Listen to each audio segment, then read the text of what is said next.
Bia Kamal ka Nuer online TV channel de neriye yene dialo konti la roanya lingwa same kosmala posie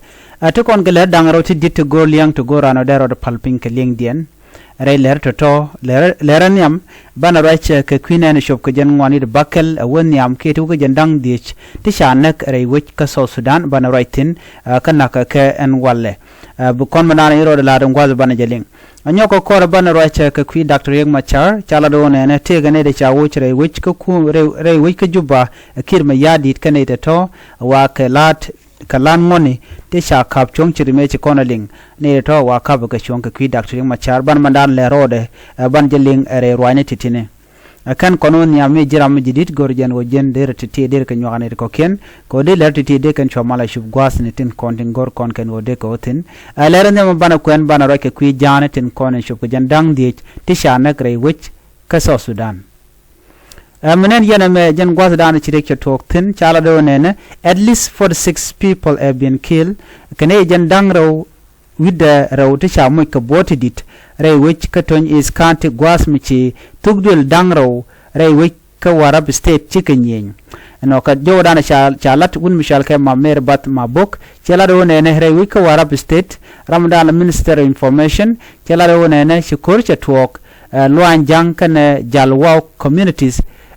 commercial ke gul village ka shanga jandang ro barro jene dana to rode sho bene ka shanga jandang ro badak bene ka shanga jandang ro bangman sho mena wala ka shanga jandang dok ka pay di won kine dang ro jandang ro de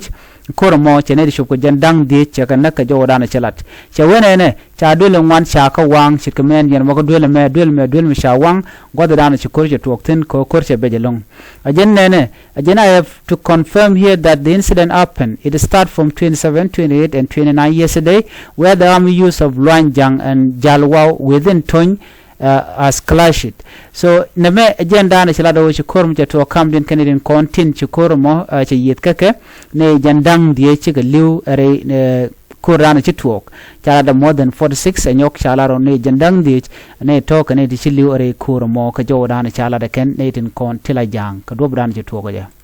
ka paye wo ne di chokol die chika liu anyok ne dangul bakale cha moy ka bot ka an paye wo chere me jen April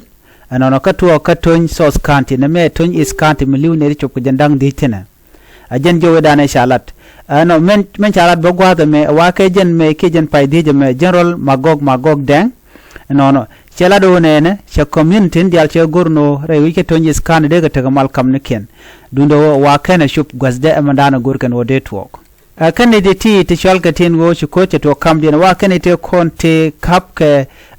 te kap ko de ni SSPD ap ko wal jok te sha maken sha ka mach no chicken ga mach ka shukan base shukan dak ala base dung jane dung SSPD ap namo jen kore dana ci tong ne ken nyam chwaje pel she dong batok ci do we ci jo dana shalat wa kam dien kan jangati wa te tin walan korean wa me targa jenmi ka ron kin dangro jen dangro wa churi nang ne chop ko 130 people ne chop ko kor jen dang di re kormo chone de chop ke kin to nyam shu ka displays ke shu ko ren bar gwal dan ci korje toktin na me e jom shalat ka manan shoda lat kam jane korodian ka kor dan ci tok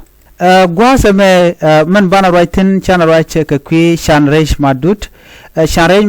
jaramdan la chief of justice kan wuri shal ke Dr. John Gadwich kan kanedi sha wuce rai kuma ka shi me da ngai kone cikin ma yadit ke ka wuce amma wuce ka chala do kan ngod jako ba kalas gwasdien duno ka sam development pai to kitin pilot chala do ne kan kwarati woike ke ko cikan logo no bika Dr. Riek machar bikane yen ko Dr. Riek machar wa kan jegder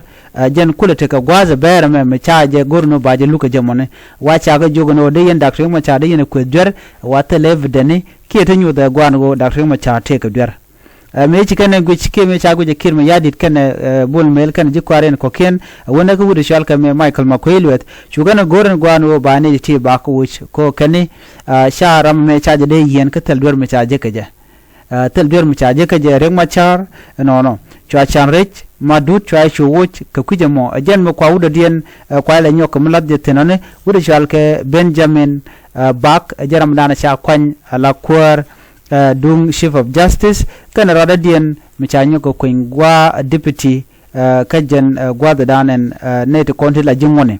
men bia captain ne me ne ti waikeke ko kan wachikan logo no bike Dr. Machar bikene yen ke bikene nangwalok ka raj mi laro kaja Dr. Machar yan jelora bang tere dur mi shalat ke jo dan shalat wajen mo ke shan rej madut ke jan lat ke jemo en go jan iche dur shalat e kana ngot kana ke exercise ke tere ngot chalat ajena kwa wudu mo kwa la tije no jin len ngot len ke let ka go ke ngot ko biram dana te dur bi chu ko dur ke bugan chu be je kam dur ando dien ka be je kam chuonde amen medo dien shalat gwase me wa ngot dial te ke pinkir ma yadit mishi logo mandalat kirmi yadi de joja gwan wajin bayi kapchong ajen mne yen wat kap ne ti chonga ne gwade dana sha Dr. Machar me chaje captain no e ramchi dwer shelat ko shina nyin ka nasir wa chaje gno no mo she dwere ko ne te ko ne nyin SSPDF kan civiliane ke jechen bor rewi ka nasir ti shiru ko sikan lare no mojane ke national army